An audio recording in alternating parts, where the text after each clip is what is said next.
എടോ വിധി വന്നു. സച്ചിൻ അമ്മയ്ക്ക് ജാമ്യം കിട്ടി.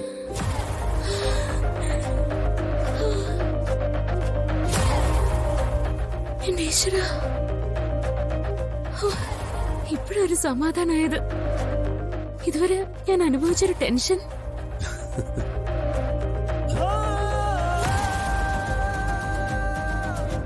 പാവം കമല രക്ഷപ്പെട്ടു.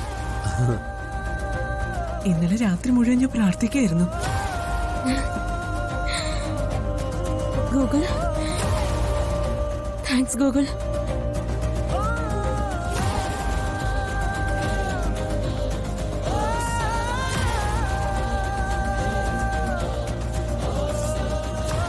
ഗൂഗിൾ അവരെ രക്ഷിച്ചത്.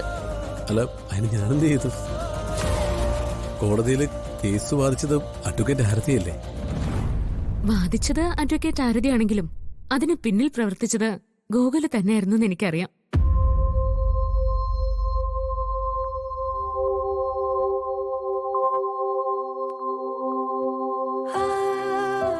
ഗൂഗിളിന് വേണമെങ്കിൽ ഈ കേസിന്റെ പ്രോസിക്യൂഷൻ ഭാഗത്തുനിന്ന് ഹാജരാവായിരുന്നല്ലോ. എന്നിട്ടും അവരെ രക്ഷിക്കാൻ വേണ്ടിയല്ലേ ഹാജരാവാതിരുന്നേ? അത് പിന്നെ സച്ചിയുടെ അമ്മയല്ലേ. അത് മാത്രമല്ല, ഇതൊരു ജെനുവിൻ കേസാ. അവരൊരു തെറ്റും ചെയ്തിട്ടില്ല എന്ന് എനിക്കറിയാം.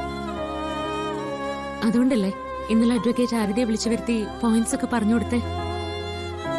നിനക്ക് പുണ്യം കിട്ടും. അവരുടെ പ്രാർത്ഥന എപ്പോഴും നിന്റെ കൂടെ ഉണ്ടാവും. അമ്മേ, ഞങ്ങൾ ഈ വക്കീലന്മാരൊന്നും മനസ്സാക്ഷിയില്ലാത്തവരല്ല.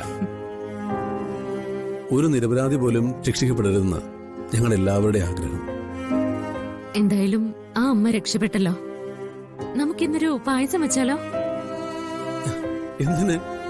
എടോ, പായസം വെച്ച് സന്തോഷിക്കുന്നത് അവരുടെ വീട്ടിലല്ലേ? അവരുടെ മക്കൾക്കല്ലേ നമ്മളെക്കാ സന്തോഷം. ആ, അതൊക്കെ ശരിയായിരിക്കും. പക്ഷേ എനിക്കിന്ന് ഒരു സന്തോഷമുള്ള ദിവസം തന്നെയാ. ഗൂഗിള് കാരണമാണല്ലോ അവര് രക്ഷപ്പെട്ടത്. അതിനാ ഈ പായസം. അവരുടെ മകളെ പോലെ ഇവളൊരു മകളല്ലേ? എന്നെ പോലെ തന്നെ ഒരമ്മയല്ലേ കമലയും?